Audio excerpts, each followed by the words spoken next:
कक्षा 8वीं से प्रश्नावली 9.1 तो हमने कंप्लीट कर लिया है।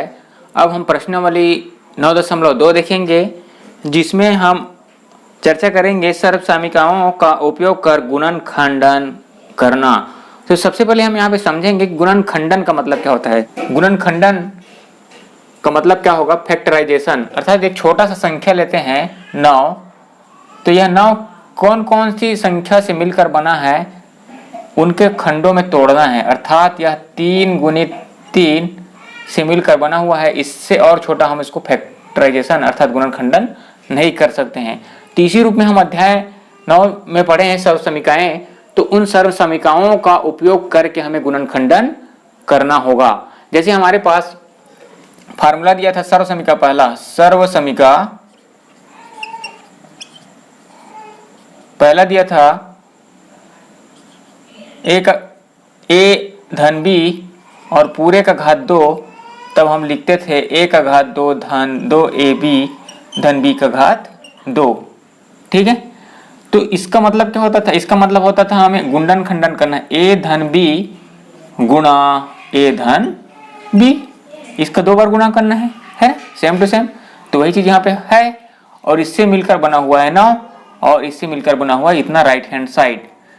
तो ए का घात 2 धन 2 ए बी धन बी का घात 2, तो ये हमारा लेफ्ट हैंड साइड होता था, तब हम इसको राइट हैंड साइड ऐसे लिखते थे। अब हमें राइट हैंड साइड दिया रहेगा प्रश्नावली 9.2 में, राइट हैंड साइड इस रूप में दिया रहेगा, उसको हमें बदल कर इस रूप में लिखना होगा। तो चलिए दूसरा सर्वसमीका क्या होगा फिर, सर्वसमीका दो क्या होगा फिर, यह प्लस वाला है तो ये माइनस वाला हो जाएगा, मतलब a ऋण b का घात 2 बराबर a का घात 2 ऋण 2 ए बी धन b का घात 2। अब इसको हम फैक्टराइजेशन करें, गुणनखंडों में तोड़े, तो a ऋण b और a ऋण b, अर्थात a का घात 2 ऋण 2 ए बी धन b का घात 2।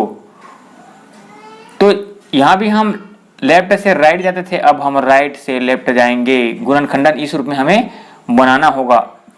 प्रश्नावली 9.1 में ध्यान दीजिए, इस रूप में दिया रहता था तो हमें इसमें बनाना रहता था राइट हैंड साइड में, अब राइट हैंड साइड दिया जाएगा, अब लेफ्ट हैंड साइड में आना है। दूसरी प्रकार सर्वसमीका 3, सर्वसमीका 3 क्या है, a का घात 2 ऋण b का घात 2 होता था, तब हम लिखेंगे a धन b पहले कोष्टक में और a ऋण b।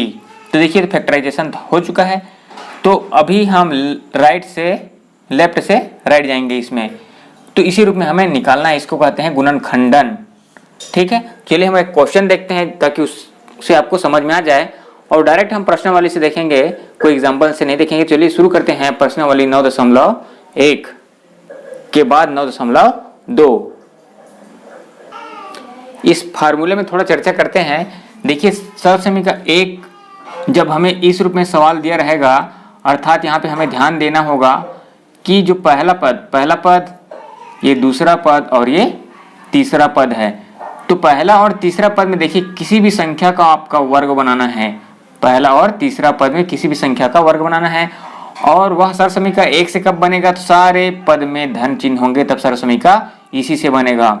अब दूसरा सर्वसमीका में आ जाते हैं, तो इसकी पहचान है कि यहाँ पे बीच में कहीं ना कहीं एक ऋण चिन्ह यहाँ पे दिखाई देगा, क्योंकि ऋण चिन्ह यहाँ पे है, और यहाँ भी पहला और तीसरा पद में किसी संख्या का घात 2 बनाना होगा। ठीक है, अब उसके बाद यहाँ पे सर्वसमीका 3 में आ जाते हैं। सर्वसमीका 3 में हमें ध्यान देना होगा, उसमें 2 ही पद होंगे, उसमें केवल 2 ही पद होंगे और ऋण चिन्ह होगा, और दोनों किसी न किसी संख्या का घात 2 होना होगा।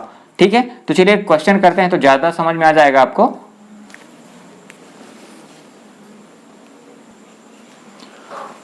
देखिए प्रश्न पहला कहा गया है 9.2 का, सर्वसमीकाओं का उपयोग कर गुणनखंडन कीजिए।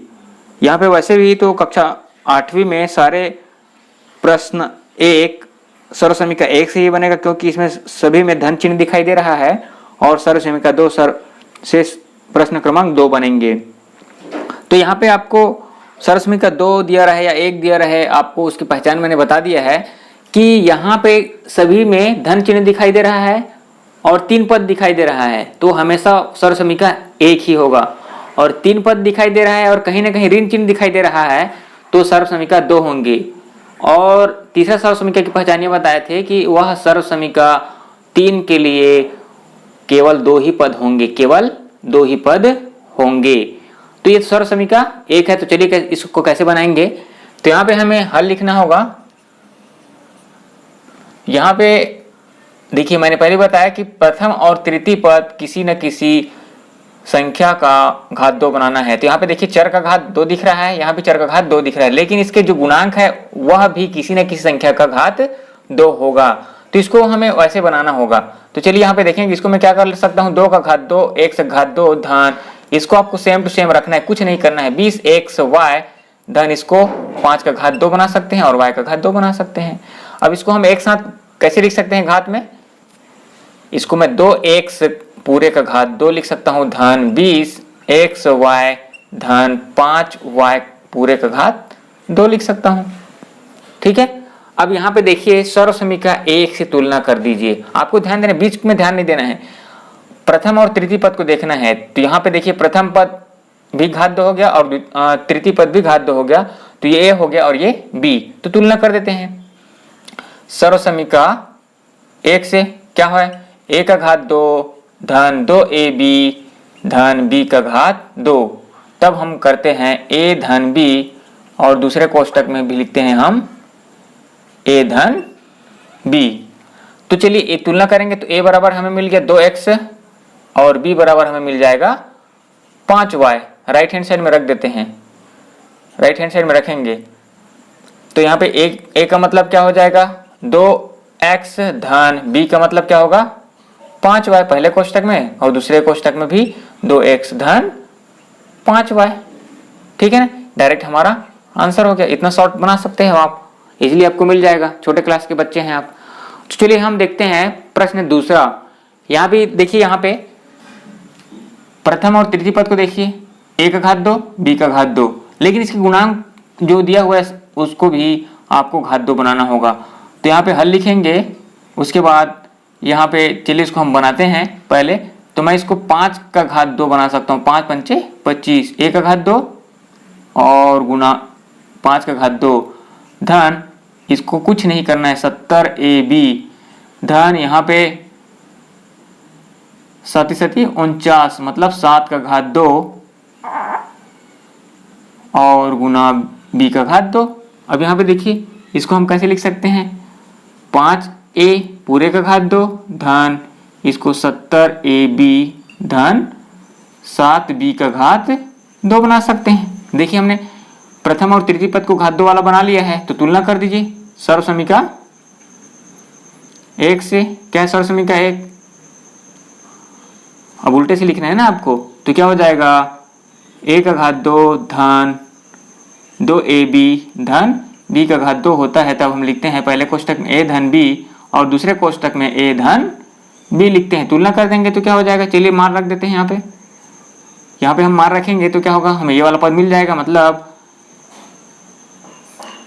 तुलना करेंगे तो क्या हो जाएगा, a बराबर 5a हो जाएगा और b बराबर हो जाएगा 7b। मान रखने पर चलिए मान रख दीजिए, मान रखेंगे, इस सर्वसमीका में मान रखेंगे तो हमें left hand side same to same मिल जाएगा। मतलब 5a का घात 2 धन 70ab धन 7b का घात 2 बराबर, राइट हैंड साइड में रख दीजिए मान। यहाँ पे a का मतलब 5 है, b का मतलब 7b, तो क्या हो जाएगा 5a धन b का मान है 7b, दूसरे कोष्टक में भी सेम आ जाएगा 5a धन 7b। इस प्रकार हम उसको लिख सकते हैं। तो इसलिए हमारा आंसर क्या हो जाएगा, यहाँ पे गुणनखंड क्या हो जाएगा 5a धन 7b गुना 5a धन 7b, ये हमारा आंसर हो जाएगा। इस प्रकार आप शॉर्ट में बना सकते हैं। चलिए नेक्स्ट क्वेश्चन देखते हैं। चलिए नेक्स्ट क्वेश्चन सी देखते हैं। इससे पहले आपको कहना चाहूँगा, अगर हमारे चैनल में पहला विजिट कर रहे हैं तो सब्सक्राइब करें और बेल आइकन को ऑल प्रेस करें। इसी प्रकार के कक्षा 10वीं और 8वीं के वीडियो के नोटिफिकेशन पाने के लिए और हमें मोटिवेशन देने के लिए लाइक करें और दोस्तों से शेयर करें। तो और सारे वीडियो का प्लेलिस्ट आपको इन स्क्रीन में और आपको आई कार्ड में ऊपर में मिल जाएगा। तो चलिए सी देखते हैं। यहाँ पे देखिए, यहाँ पे तीनों पदों में देखिए धन चिन्ह दिख रहा है और सर्वसमिका 1 है। आपको बनाना क्या है, गुणनखंडन निकालना है, तो आपको सर्वसमिका का ही उपयोग करना होगा। तो चलिए मैं उसको, यहाँ पे देखिए 1 से का घात 2 दिख रहा है, यहाँ पे कुछ नहीं दिख रहा है, तो यहाँ पे हमें बनाना होगा। तो चलिए हम लिखते हैं यहाँ पे, इसको मैं 9 को क्या लिख सकता हूँ, 3 का घात 2 गुना 1 का घात 2 धन 6x धन, इसको मैं क्या लिख सकता हूँ, 1 का घात 2 कर लिख सकता हूँ, क्योंकि 1 का जितना बार भी गुना करूँ 1 ही आता है। तो यहाँ पे एक स्टेप और बना सकते हैं, 3x पूरे का घात 2 धन 6x और धन 1 का घात 2। ठीक है, अब देखिए प्रथम और तृतीय पद घात 2 दिख रहा है और सभी धन चिन्ह दिख रहा है, तो आपको सर्वसमिका 1 से ही बनाना होगा। तो यहाँ पे चलिए हम तुलना कर देते हैं सर्वसमिका 1 से। सर्वसमिका 1 क्या है, 1 का घात 2 धन 2ab धन b का घात 2 का मतलब होगा पहले कोष्टक में a धन b और दूसरे कोष्टक में भी a धन b। ये गुणनखंडन है। अब चलिए यहाँ पे हम तुलना करेंगे, तो तुलना से तो देखिए a बराबर क्या हो रहा है, फिर a बराबर क्या हो रहा है, 3x हो रहा है, और ये लास्ट वाला मिलाएं तो b बराबर क्या हो जाएगा, 1 हो रहा है। ठीक है, तो मान रखने पर, तो चलिए हम मान रख देते हैं यहाँ पे, इस पूरे में मान रखेंगे, तो पूरे में रखेंगे तो left hand side same to same हमें मिल जाएगा, और राइट हैंड साइड में रखेंगे तो यहाँ पे मुझे करना क्या होगा, सेम टू सेम मैं इसको लिख दूंगा लेफ्ट हैंड साइड की जगह में, 3x पूरे का घात 2 धन 6x धन 1 का घात 2 बराबर, यहाँ पे पहुंच गए हम।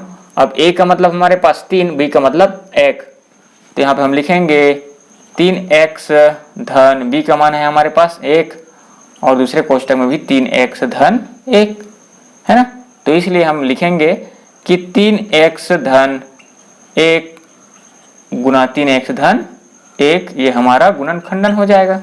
ठीक है, लास्ट क्वेश्चन देखते हैं आज का। यहाँ पे हमें फिर वही काम करना है। देखिए तीसरा पद घात 2 दिख रहा है और पहला पद कुछ नहीं दिख रहा है, तो यहाँ पे जो हम सी सवाल बनाए उसी प्रकार ये भी बनेगा।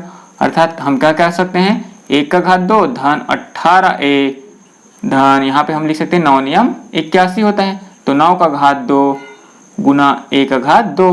आगे हम हल करें इसको एक का घात में बना लेते हैं पूरे, तो 1 का घात 2 धन 18a धन 9a पूरे का घात 2 बना सकते हैं ना हम यहाँ पे।